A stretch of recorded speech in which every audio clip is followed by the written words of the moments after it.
Guys unplugged and honest में आज हमारे स्पेशल गेस्ट हैं पुनीत। मैं और पुनीत हम दोनों एक दूसरे को पिछले 10 साल से जानते हैं और आई थिंक हमारी सबसे पहली मुलाकात भी जिम में ही हुई थी।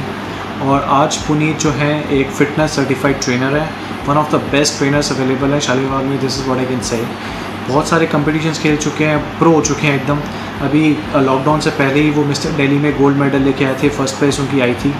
और मैं बस उनके बारे में एक चीज़ कहना चाहता हूँ, जब हम पहले एक जिम में भी थे तो मैं उनको नोटिस करता था, कोई जैसे बिगनर होता था या फिर कोई ऐसा जो टेक्निक में इतने स्ट्रॉन्ग नहीं था वर्कआउट करते हुए एक्सरसाइज के अंदर, वो हमेशा से उनको गाइड करते थे विदाउट एक सेल्फलेस उनकी हेल्प करते थे। Is undoubtedly one of the finest person I have ever come across. अब बिना देरी करे आपको पुनीत से मिलवाते हैं। हाय पुनीत, सबसे पहले दोस्त ऑडियंस को अपने बारे में कुछ बताओ और फिटनेस जर्नी कहाँ से शुरू करी? हाय विक्रम, हाय वरुण, हेलो गाइस। मैं इस फिटनेस इंडस्ट्री में पिछले 10 साल से हूँ और मैंने इन 10 सालों में काफ़ी अचीवमेंट्स लिए हैं, कॉम्पिटिशन्स खेले हैं, जैसे कि मिस्टर दिल्ली हो गया, मिस्टर इंडिया हो गया, मिस्टर नॉर्थ इंडिया हो गया, मिस्टर एशिया हो गया, ठीक है। तो मैंने काफ़ी कॉम्पिटिशन्स में मेडल्स भी लाया हूँ, ठीक है। कईयों में नहीं भी आ पाए हैं, बहुत चीज़ें डिपेंड करती हैं। वहाँ पे आप जब स्टेज पे चढ़ते हैं तो उसमें एक से एक बॉडी बिल्डर करते हैं कॉम्पिटिशन के, तो उनको बीट करना बहुत बड़ी बात होती है, ठीक है, और बहुत टफ होता है उनको बीट करना। फिर भी मैं उनके बीच में से निकल के आया और मैंने प्लेस लगाई।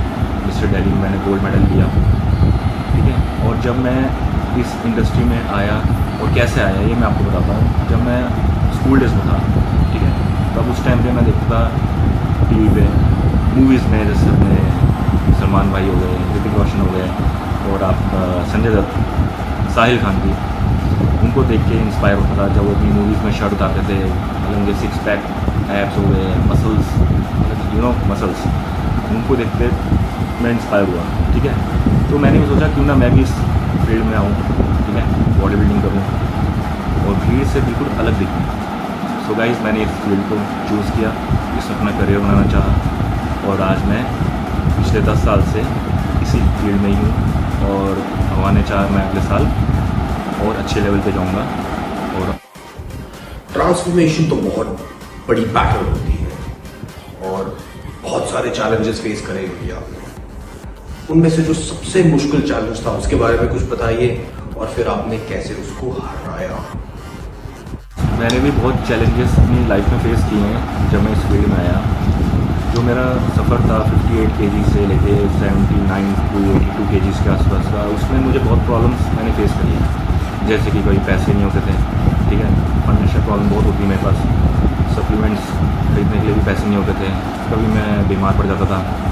तो बहुत सारी मैंने चीज़ें फेस करी अपनी लाइफ में यहाँ तक पहुँचने के लिए। तो मैं आप लोग को यही एडवाइस करता हूँ कि अगर आपका कोई गोल है कि आपको एक अच्छा बॉडी बिल्डर बनना है, ये एक अच्छी फिजिक तैयार करनी है, तो उस गोल को कंटिन्यू रखें, ठीक है, डिसिप्लिन के साथ उस चीज़ को करें, आपको ज़रूर सक्सेस मिलेगी, ज़रूर। पुनीत, जब आपने सबसे पहले जिम ज्वाइन करा तब आपका क्या गोल था, क्या माइंडसेट था, कौन सी एज में और क्या बॉडी वेट के साथ आपने जिम ज्वाइन करा था? गाइस, मैंने जो जिम स्टार्ट किया था, मेरी जब एज थी 15 ईयर्स थी, ठीक है, तो उस टाइम पे मैंने जिम स्टार्ट करी थी, फर्स्ट टाइम जो मैंने जिम देखा था। दैन उसके बाद मैंने अपना कॉलेज के बाद ही बेसिकली इस लाइन में आया, जो कि घर के पास एक लोकल जिम था, वहाँ पर मैंने स्टार्ट किया वर्कआउट करना। और फिर मेरा गोल ज़्यादा नहीं था, एक फिटनेस, बस बेसिकली फिट रहना मेरा गोल था। लेकिन जब जिम में और लड़के आते थे, वो उनको मैं देखता था कि वाओ क्या बॉडी है, तो फिर मैंने सोचा कि मुझे इस लाइन में थोड़ा आगे बढ़ना चाहिए। तो इसलिए मैंने इसको अपना पैशन बनाया, अपनी जॉब बनाई और मेरा फिर आगे गोल रहा कि मुझे अच्छा बॉडी बिल्डर करना। और मेरा जो बॉडी वेट था उस टाइम पे जब मैंने स्टार्ट किया था, फर्स्ट टाइम 15 ईयर्स की एज में 58 मेरा वेट था। देन कॉलेज के बाद तो आपको पता ही है मेरा वेट हो गया था 85 kg। पुनीत भाई, इसके बारे में क्या कहोगे कि लोग कहीं कहते हैं कि यार डब्बे वाली बॉडी या डब्बा लेके यार कोई भी बॉडी बना ले, डब्बे से ही सब कुछ होता है, इसके बारे में क्या कहोगे? और इसके साथ फैमिली का जो सपोर्ट रहा बॉडी बिल्डिंग में, जो बहुत ही इंपॉर्टेंट होता है, वो आपके साथ कैसा रहा? कहते हैं कि डब्बे खा के बॉडी बनाई है, ऐसा कुछ नहीं होता। जब आप छोटे होंगे, ठीक है, तो आपने कॉम्प्लेन, बॉर्नवीटा, हॉर्लिक्स खाया होगा। हाइट बढ़ाने के लिए प्रोटीन भी चाहिए होता है बॉडी को, ठीक है। तो आपके मम्मी पापा ने आपको ये सब खिलाया होगा बचपन में, ठीक है। तो ये कहना गलत है कि डब्बे खा के बॉडी बनाना, पहली चीज़, ठीक है। दूसरी चीज़ मैं कहना चाहता हूँ कि जब हम यंग एज में जाते हैं, तो यंग एज में आते आते हमारी हाइट तो इतनी बढ़ती नहीं है, ठीक है। तो उसके बाद हमें क्या करना होता है, हमारा गोल क्या होता है, मसल बिल्डिंग। मसल बिल्डिंग हमारा गोल होता है, और मसल बिल्डिंग के लिए हमें प्रोटीन चाहिए होता है, जो कि हमें उसी डब्बे से ही मिलता है जो आपके घर वाले कहते हैं कि डब्बा खा के बॉडी बनाइए, ठीक है। या कोई भी कहता है, आपके दोस्त लोग कहते ही होंगे कि हाँ जी डब्बे खा के तो बॉडी कोई बना लेता है। गाइस मैं देता हूँ आपको डब्बा, ठीक है। आप घर बैठो, डब्बा खाओ, बॉडी बनाओ, ठीक है, कोई दिक्कत नहीं है। लेकिन इसमें पहली चीज़ यह है कि मेहनत करने से, जिम जाने से ही बॉडी बनती है, ठीक है। बस हमें उस मसल को रिकवरी के लिए प्रोटीन की ज़रूरत होती है, जो कि मार्केट में बहुत अच्छे सप्लीमेंट्स हैं, आप उसको यूज़ कर सकते हैं और अपने मसल्स को बिल्डअप कर सकते हैं, ओके गाइस। और जब मैं भी इस लाइन में आया था, तो मेरी फैमिली भी मुझे ही बोलती थी कि ये मत लेना, जिम वाला अगर ये तो मत लेना, बिल्कुल भी प्रोटीन मत लेना, ये नहीं करना, वो नहीं करना। तो लेकिन मैं करता था, मैं जैसे जैसे अपनी पॉकेट मनी बचाता था, लेकिन मैं थोड़ा करके अपना करता था, क्योंकि मुझे पता है, क्योंकि मेरा एक गोल भी यही था कि मुझे बॉडी बिल्डर बनना है, तो मैं करता ही था इस चीज़ को, ठीक है। चलो मैं आपको एग्जांपल देता हूँ। एक रिक्शे वाला, ठीक है, रिक्शे वाले की बॉडी देखी होगी आपने, आपसे 10 गुना मेहनत ज़्यादा करता होगा वो, हम लोग से भी 10 गुना ज़्यादा मेहनत करता है वो, ठीक है। लेकिन फिर भी उसकी बॉडी और एक जिम वाले की बॉडी में बहुत फ़र्क होता है। वो क्यों होता है, क्योंकि रिक्शे वाले को प्रॉपर न्यूट्रिशन नहीं मिल पाता, इसलिए उसकी बॉडी नहीं बन पाती। लेकिन हम प्रॉपर न्यूट्रिशन ले सकते हैं डाइट के ज़रिए, सप्लीमेंट्स के ज़रिए। अच्छे सप्लीमेंट्स लीजिए तो कोई दिक्कत नहीं है। मार्केट में वैसे बहुत सारे फेक सप्लीमेंट्स भी आते हैं, उससे मत जाइए आप। पुनीत, जो हमारे व्यूअर्स हैं जो आपकी तरह बॉडी बिल्ड करना चाहते हैं, आप क्या मैसेज देना चाहेंगे उन्हें? वो कैसे स्टार्ट करें और कैसे कंटिन्यू करें ताकि वो आपके जैसे दिख सकें? जो बॉडी बिल्डिंग है बहुत ही महंगी गेम है, बहुत ही कॉस्टली गेम है ये, ठीक है। जो भी इस लाइन में आना चाहता है उसको पेशेंस बहुत ज़रूरी है उसके लिए, ठीक है, क्योंकि बॉडी बनाना कोई आसान चीज़ नहीं है और मुश्किल भी नहीं है, ठीक है। तो जैसे मेरे पास अलग अलग तरह के क्लाइंट्स आते हैं, जैसे बिगनर्स हो गए, मिड लेवल वाले हो गए, प्रोफेशनल हो गए या एडवांस लेवल के हो गए, तो मैं उनको उनके अकॉर्डिंग ही कराता हूँ। अब जैसे बिगिनर्स में आप देख लीजिए, कई आते हैं वेट लॉस के लिए आते हैं, ठीक है, बच्चे आते हैं वेट लॉस के लिए आते हैं, वेट गेन करने के लिए आते हैं, मसल गेन करने के लिए आते हैं, तो मैं उनको उनके अकॉर्डिंग ही कराता हूँ। और जो उनका वर्कआउट शेड्यूल होता है आपका 40 मिनट्स से ऊपर का नहीं होता, जिसमें उनका पहले कार्डियो होता है, ठीक है, फिर बॉडी को स्ट्रेच करवाना, वार्म कराना, कूल डाउन कराना, ये भी उसमें इंक्लूडेड होता है, ठीक है। तो उसके अकॉर्डिंग उनको मैं वर्कआउट करवाता हूँ फर्स्ट 10 डेज़ तक, क्योंकि क्या होता है कि जो बिगनर होता है फर्स्ट टाइम जब वो वेट ट्रेनिंग करता है, कोई वेट्स उठाता है, तो उसके मसल्स में बॉडी में बहुत पेन होता है, तो उसको थोड़ा टाइम लगता है, अप्रॉक्स आपका 15 डेज़ तो उसका पेन में ही निकल जाता है, ठीक है। फिर उसको डाइट भी देता हूँ अच्छी न्यूट्रिशन वाली, जिसमें प्रोटीन आपका अच्छा हो, जो कि मसल को रिकवर करे, ठीक है। देन अब बात करते हैं मिड लेवल वालों की। मिड लेवल वाले ये होते हैं कि उनसे पहले मैं पूछता हूँ कि हाँ भी आप वर्कआउट कितने टाइम से कर रहे हो, या आपने बीच में छोड़ा था, या आप कंटिन्यू कर रहे हो, तो उसकी स्ट्रेंथ के अकॉर्डिंग, ठीक है, उसकी स्ट्रेंथ के अकॉर्डिंग मैं उसको वर्कआउट बताता हूँ, ठीक है।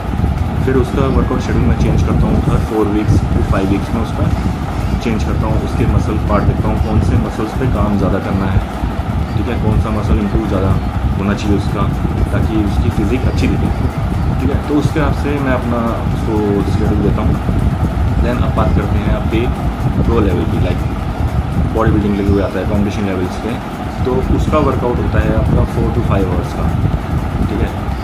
और उसकी डाइट भी एडवांस लेवल की होती है, उसको प्रॉपर रेस्ट भी बहुत ज़रूरी है, क्योंकि जब तक बॉडी को आप रेस्ट नहीं दोगे तब तक आपकी बॉडी में इम्प्रूवमेंट नहीं आएगी, आपके मसल ग्रो नहीं करेंगे।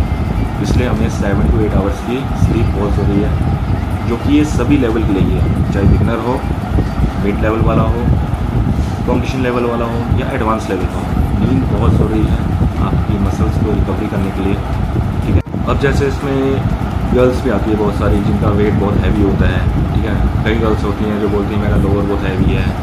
क्या होता है, गर्ल्स एक मिस्टेक कर जाती हैं यहाँ पे बहुत ज़्यादा, कि वो सुबह खाती हैं और फिर सीधा रात को, मतलब कि बीच में कुछ नहीं खाती। इससे उनका मेटाबॉलिज्म बिगड़ता है, उनको थायराइड होने के भी चांसेस बढ़ जाते हैं। तो इसलिए गर्ल्स, मैं आपसे यही कहना चाहूँगा कि ये गलती ना करें, ठीक है। आप ट्रेनिंग पे फोकस करें प्रॉपर, और अपने प्रॉपर न्यूट्रिशन पे फोकस करें। मैं हर किसी के लिए बोलता हूँ, चाहे वो लड़का हो चाहे लड़की हो, हर 2 से 3 घंटे के अंदर आपको मील्स लेनी चाहिए, हेल्दी मील्स लेनी चाहिए, ठीक है। तो वो आप ज़रूर लें। कभी ये मत करिएगा चाहे वो लड़का हो, ठीक है। मैं लड़कों की बात भी कर रहा हूँ, वो भी ऐसी गलती करते हैं कि सुबह खाते हैं, फिर ट्रेनिंग करेंगे जिम में जाके बिना गाइडेंस के, और 3-3, 4-4 घंटे वर्कआउट करेंगे, उनको कुछ नहीं होता हासिल। उनकी इंटरनल बॉडी इतनी ख़राब हो जाती है कि वो बाद में पछताते हैं, ठीक है। तो ये गलती मत करना गाइस। और कार्डियो बहुत ज़रूरी होता है, ठीक है। कार्डियो इसलिए ज़रूरी है क्योंकि हमारे हार्ट जो होता है, हार्ट भी हमारा मसल है, ठीक है, उसको ट्रेन करना बहुत ज़रूरी है। अगर हमारा हार्ट स्ट्रॉन्ग होगा ना तो पूरी बॉडी स्ट्रॉन्ग है उससे, ठीक है।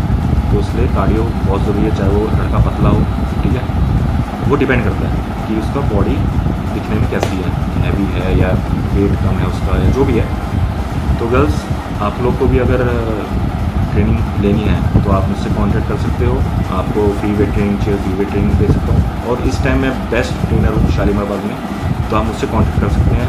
मेरा फेसबुक लिंक और इंस्टाग्राम लिंक डिस्क्रिप्शन में दे रखा है वीडियो के, आप मुझसे कांटेक्ट कर सकते हैं। मैं आपकी हर चीज़ में हेल्प करूँगा, ओके। अपने वर्कआउट के बारे में कुछ बताओ कि कितनी देर वर्कआउट करते हो, क्या कॉम्बिनेशन चलता है, कुछ क्रॉसफिट, कार्डियो या फंक्शनल ट्रेनिंग्स वगैरह, ऐसे में क्या क्या कॉम्बिनेशन चलाते हो आप? गाइस, मैं एक दिन में जो वर्कआउट करता हूँ अपनी बॉडी के अकॉर्डिंग करता हूँ, अपनी गोल के अकॉर्डिंग करता हूँ, ठीक है। जैसे कि अगर मुझे कॉम्पिटिशन लेवल पे जाना है तो मैं एक दिन में कम से कम 5 आवर्स का वर्कआउट करता हूँ। Morning 2 hours and evening 2 hours, जिसमें मेरा हाफ एन आवर कार्डियो रहता है, ठीक है। और मैं डबल मसल पार्ट को हिट करता हूँ उस टाइम पे, ताकि मेरी बॉडी रिप दिखे, श्रेडेड दिखे, ठीक है। तो गाइस, सबका गोल अलग अलग होता है। तो ये मत सोचिए कि क्या होता है कि पहले बिगनर्स जो आते हैं जिम में, बिगनर्स की बात कर रहा हूँ मैं, ठीक है, बिगनर्स की, तो वो क्या करते हैं कि सर मेरा बाइसेप्स बढ़वा दो, सर मेरी चेस्ट कम करा दो। तो गाइस, ऐसा नहीं होता, हर चीज़ में टाइम लगता है, ठीक है। टाइम आपको देना पड़ेगा, ठीक है, पेशेंस रखना पड़ेगा, रिजल्ट्स आपको ज़रूर मिलेंगे। और बिगनर्स के लिए मैं इतना कहना चाहूँगा कि बिगनर्स के लिए नॉर्मली हाफ एन आवर का वर्कआउट इनफ होता है, तो वो भी सिंगल पार्ट वर्कआउट, ठीक है। वो भी डिपेंड करता है कि बिगनर क्या करना चाहता है, अपना वेट गेन करना चाहता है या वेट लॉस करना चाहता है, ठीक है। और बाकी अभी मैं नॉर्मली जो वर्कआउट करता हूँ ज़्यादा नहीं, 1 आवर का करता हूँ इस टाइम पे, क्योंकि मेरा अभी कोई कॉम्पिटिशन नहीं है पास। जब मैं तैयारी करूँगा, एशिया की तैयारी करूँगा नेक्स्ट, तब मेरा वर्कआउट बढ़ेगा, फिर मैं उस हिसाब से ही अपना वर्कआउट डिज़ाइन करता हूँ और उसको फॉलो करता हूँ अच्छे से। अब इतनी सारी अकॉम्प्लिशमेंट्स है आपके पास, लेकिन फ्यूचर के बारे में क्या सोचा है, क्या करना है आगे? गाइस, हर एक ट्रेनर का ड्रीम होता है कि उसका एक अपना छोटा सा जिम हो, ठीक है। सो गाइस, मेरा भी यही ड्रीम है कि मेरा भी छोटा सा जिम हो, ठीक है, अपना जिम हो खुद का। और बहुत जल्द मैं ओपन करूँगा अपना जिम आने वाले कुछ ही सालों के अंदर। और लास्ट टाइम जब मैंने एशिया खेला था उसमें मेरी प्लेस नहीं आई थी, ठीक है, लेकिन इस बार मैं मेहनत करूँगा और अच्छे से मेहनत करूँगा ताकि मेरी प्लेस आए। अपने पूरे दिन की डाइट बताओ, कंपटीशन वाली भी और ऑफ सीज़न वाली भी। मैं अभी ऑफ सीज़न पे चल रहा हूँ, तो ऑफ सीज़न में मैं अभी सब कुछ खाता हूँ, घर का जो भी बना होता है वो मैं खा लेता हूँ। मैं ये नहीं सोचता कि मीठा है या कुछ भी है, मैं सब खाता हूँ। चीट मील भी करता हूँ, ठीक है। तो उसमें मुझे कोई अभी प्रॉब्लम नहीं है, अभी कोई मेरा कॉम्पिटिशन भी नहीं है, इसलिए मैं अभी सब कुछ खाता हूँ, ठीक है। बस थोड़ा प्रोटीन का मैं ज़्यादा ध्यान रखता हूँ चीज़ में, अपना चिकन वगैरह मैं एग्स वगैरह मैं लेता रहता हूँ बीच बीच में, और हर 2 घंटे में उसको फॉलो करता रहता हूँ। ऑफ सीज़न में ये नहीं कि आप सुबह खा रहे हैं फिर आपने सीधा शाम को खाया, ऐसा नहीं है, उसमें भी हमें ध्यान रखना ही पड़ता है, ठीक है, प्रोटीन का। और रही बात आपकी कंपटीशन की, कंपटीशन में मैं बिल्कुल स्ट्रिक्ट डाइट पे आता हूँ। मैं सोचता भी नहीं बाहर के खाने की, मैं नहीं सोचता कि मुझे तला हुआ खाना है या मुझे नान खाने हैं या कुछ भी खाना है XYZ। तो उस टाइम पे मैं बिल्कुल क्लीन डाइट पे रहता हूँ, बिल्कुल बॉयल डाइट पे रहता हूँ, ठीक है। Boil chicken, boil eggs, okay. और नेचुरल शुगर मैं इंटेक करता हूँ अपना फ्रूट से, जो फ्रूट्स होते हैं हमारे, एप्पल हो गया, कीवी हो गया, पपीता हो गया, ठीक है, इससे मैं इंटेक करता हूँ नेचुरल शुगर। देन कॉम्पिटिशन जब नज़दीक आता है तो उससे 1 वीक पहले मैं अपना सॉल्ट भी बंद कर देता हूँ, ठीक है, और शुगर भी बहुत ही लो कर देता हूँ और कार्ब बिल्कुल बंद कर देता हूँ। फिर मैं बिल्कुल प्रोटीन डाइट पे ही रहता हूँ। और क्या होता है कि उसमें आपकी स्किन क्वालिटी अच्छी रहती है। अगर आप मीठा खाएंगे तो आपकी स्किन मोटी हो जाएगी, ठीक है, क्वालिटी ख़राब हो जाएगी स्किन की, इसलिए उसमें हम शुगर भी बंद कर देते हैं बिल्कुल। तो यही है हमारा कंडीशन का। और उसमें आखिर में हमें पानी बंद करना पड़ता है। आखिर के 2 डेज़ हमारा पानी बिल्कुल बंद होता है, तो very tough. So that's it for us from Unplugged and Honest. If you like this video, give it a thumbs up. That'll encourage us to keep coming up with more of such videos. Until then, take care of yourself, stay unplugged, stay honest. Bye bye.